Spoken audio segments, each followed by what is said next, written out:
একলা একা চলে গেলে আমি এখন কি করে থাকবো আব্বু? মনি, মনি আমার, এভাবে কাঁদে না। এভাবে কাঁদলে যে তোর বাপের রূপ কষ্ট পাবে।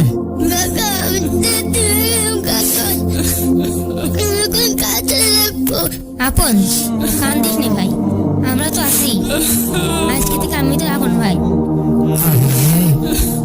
ছেলেটার বাপটা অকালে মরে গেল। বাপের এত সোনা সম্পত্তি, ছেলেটার কপালে কি আছে আল্লাহই জানে। আব্বা তুমি নিয়ে যাও তোমার কাছে। আব্বু মনে হয় তোমার চলে গেলে আমি একা একা কি করে থাকবো আব্বু? কিরা গেলে ওর কেউ নেই, আমি তো আছি।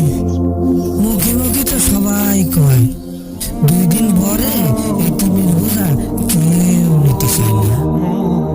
বোঝা আপন আমার বোঝা না, আপন আমার ভাইয়ের আমানত, আমার কলিজার টুকরা।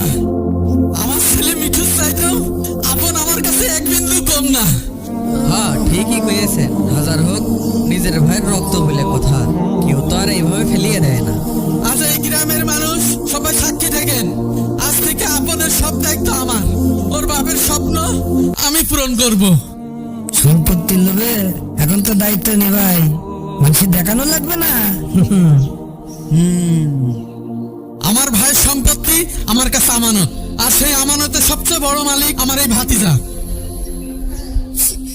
তাহলে এখন খাটলাটা ধরো, আর দেরি করা ঠিক হবে না।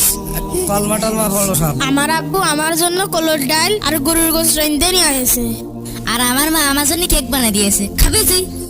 না দেবো না। না ভাই তোমরাই খাও, আমার খেতে লাগেনি। আমার ব্যবসাতে খাবার চুরি করে খাচ্ছে না। ওই তুই আমার খাবার খাচ্ছিস কে?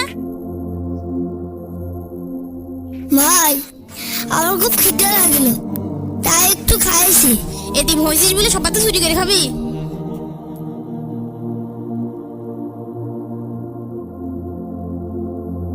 ভাই ভাই আমি চুরি করে খাইনি ভাই, আমি তো চুপ কর।